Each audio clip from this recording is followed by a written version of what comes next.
j'ai l'impression que dans ce livre, ton écriture a changé et qu'elle est devenue beaucoup plus baroque que dans les ouvrages précédents. Je me trompe? Bon, là, moi je pense que pour parler de baroque, c'est apprendre avec des pincettes, parce qu'il y a une conception du baroque qui est toujours associée au chaotique,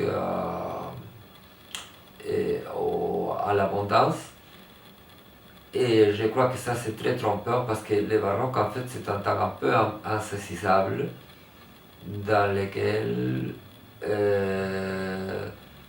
se passe ce qui se passerait normalement dans n'importe quelle période. Dans le baroque, on existe de même qu'on existe sans le baroque. Donc, moi je pense que le baroque n'existait pas, même si l'idée sur laquelle j'avais voulu travailler à l'époque où dans toutes ces années, ces quelques années où j'ai écrit sur Dante, j'ai travaillé aussi sur l'existence ou l'inexistence du baroque en France, à partir du personnage de Madame Guyon, qui serait une espèce de preuve qu'il y a bien un baroque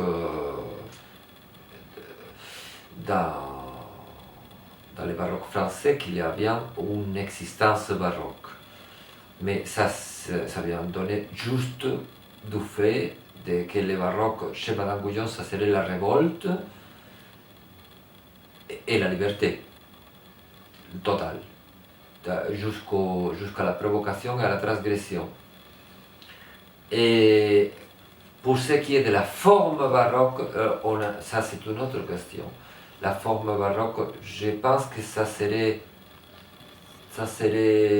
diminuer ce que peut être un livre que de se référer à un livre comme forme baroque, parce que forme baroque,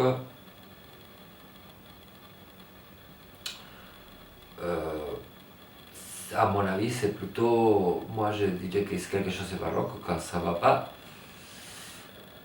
Quelque part, est-ce qu'on peut dire que mon texte sur Dante ça va pas? En effet, on peut le dire par période et par rapport, mais on peut le dire par rapport à ce que c'est la propriété du langage. Quelque part, il y a en effet une perte de la propriété du langage. Il y a l'habitude chez moi d'avoir l'usage total du langage, c'est-à-dire de me servir de la grammaire et de la syntaxe jusqu'à ces possibilités les plus reculées, ce qui fait qu'en fait je me déploie sur un ample jeu syntactique, et quand j'ai pas la force, en effet il y a une chute. Ces déploiements, ça fait qu'au milieu ça s'écroule. Et j'ai maintenu ça et je l'ai gardé parce que je me rendais compte que quelque part c'était nécessaire de tomber à l'intérieur pour s'étendre vers l'horizon de l'écriture. Donc, oui, en effet, il y a un écroulement du langage. Mais est-ce que c'est ça la forme baroque? À mon avis, c'est pas ça la forme baroque. Alors tu qualifierais ça comment? Je qualifierais ça de fureur poétique. Fureur poétique? Technique. Fureur poétique technique. Oui, mais avec une grande technique.